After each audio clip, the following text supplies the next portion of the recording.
What's up, programmers? In this episode, we're going to explore constructing a simple for loop in 5 different languages: C, Go, Python, Ruby, and Rust. Let's get into it.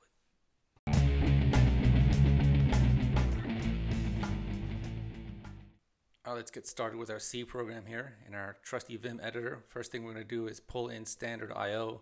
That's going to give us the ability to print things to the screen. Set up our main function here. Give it the standard arguments, even though we're not going to be using any of them. It's a good practice.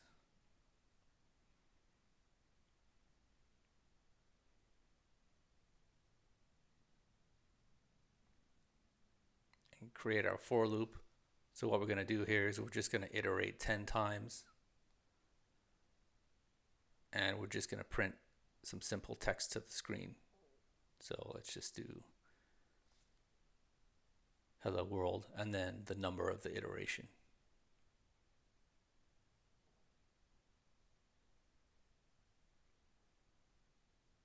Close that out.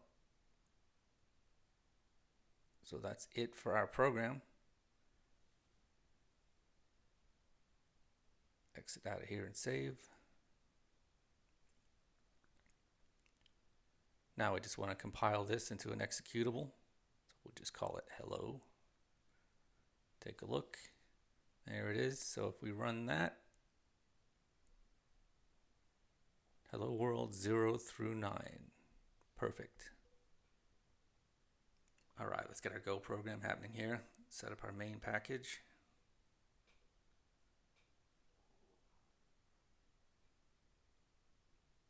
Pull in formatting. And set up our main function.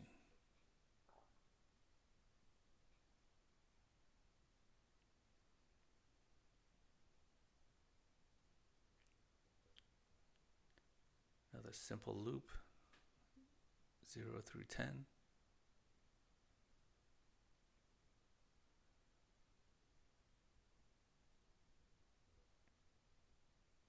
Use a print function so we can output our hello world and also the number of the iteration.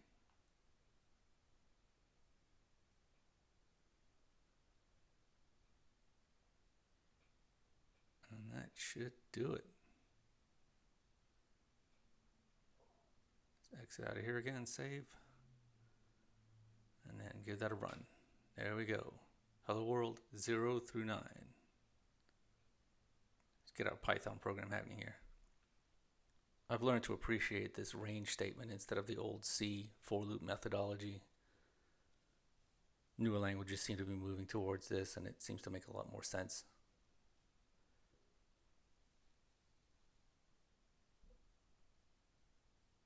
Let's get our hello world printed out here.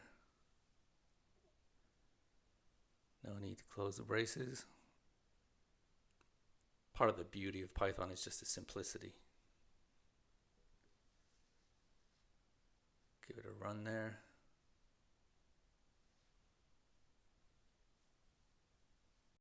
And there it is, hello world 0 through 9. Let's get our Ruby program happening here. This should be another fairly simple one, just like Python. No need to pull anything in here, just simply do a quick loop, output it to the screen. I like the syntax in Ruby, how it's even simpler than a range statement. It's just a beginning number, a couple of dots, and then the end number.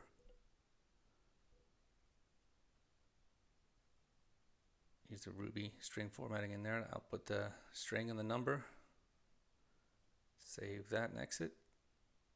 Give that a run. You'll notice we have some different behavior here. We actually have 11 elements instead of 10.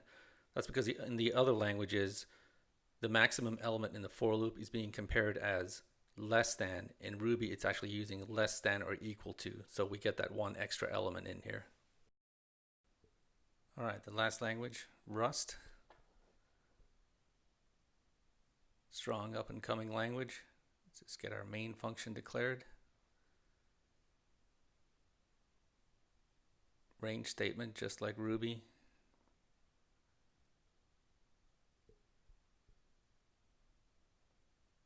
need to pull in any headers or packages or anything. Just able to print.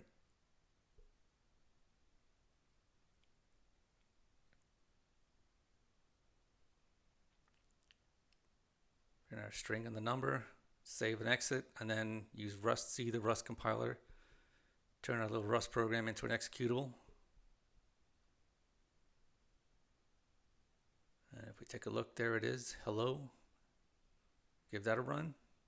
And there we have it, Hello World 0 through 9. So this is the first in the Hello World series. We're going to take a look at solving individual problems across multiple languages. Don't forget to like and subscribe and all that other stuff. And until next time, happy programming.